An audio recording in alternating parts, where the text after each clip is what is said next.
고도비만이란 건 우리 몸에 과다하게 지방이 쌓인 거를 얘기하는데요.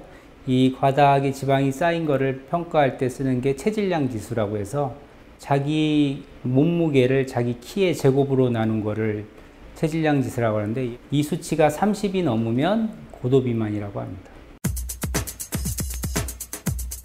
고도비만을 유발하는 가장 큰 이유는 이제 현대인의 식생활의 변화 때문이라고 알려져 있고요. 고열량의 지방이나 탄수화물 같은 것들을 많이 섭취함으로써 비만이 유발되고, 또 현대인의 생활 습관이 과거에 비해서 이제 앉아서 생활하는 시간이 아주 많아졌기 때문에 그만큼 그 활동이 떨어져 가지고 고도비만을 유발하고, 더불어서 이제 수면 부족과 스트레스가 추가적인 원인이라고 알려져 있습니다.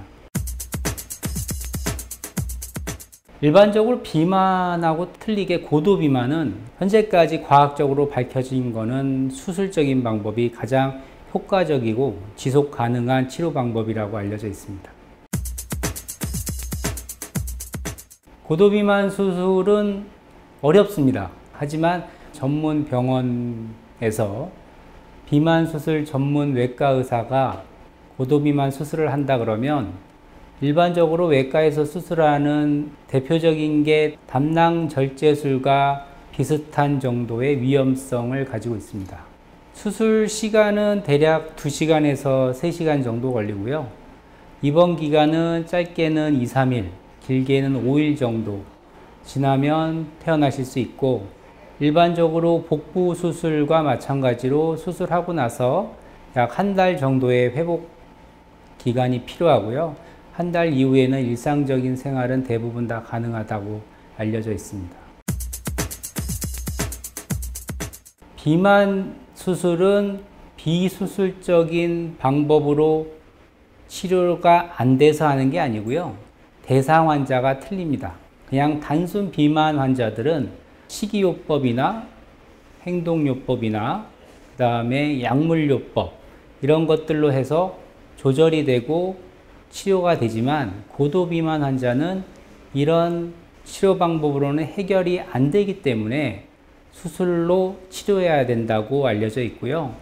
고도비만 환자들이 본인은 그런 방법으로 치료를 할 수 있다고 지속적으로 치료를 하다가 적절한 수술을 놓치는 경우가 대부분입니다.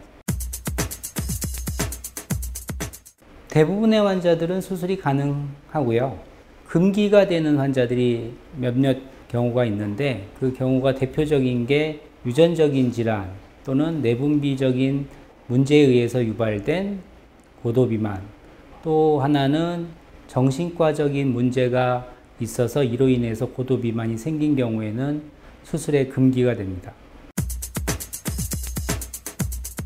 고도비만 환자는 식습관이나 생활습관 개선을 지속적으로 의료진하고 만나면서 자기관리를 하는 게 고도비만을 평생 치료할 수 있는 가장 중요한 방법이라고 알려져 있습니다.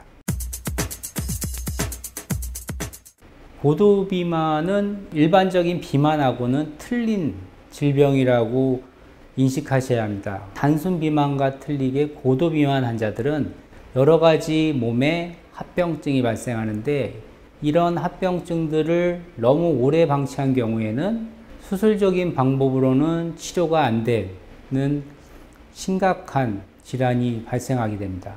조기에 전문가에게 찾아가서 진료를 받고 치료를 받는 게 제일 중요하다고 생각하고요. 추가로 말씀드리고 싶은 거는 이제 올해 1월 1일부터 고도비만 수술이 보험이 적용이 돼서 과거에 비해서 약 3분의 1 정도의 비용으로 치료를 받을 수 있기 때문에 병원비 걱정이 돼서 치료를 못 받으셨던 분들이 조기에 오셔서 적절한 치료를 제대로 된 의료진에게 의해서 치료받는 게 중요하다고 생각합니다.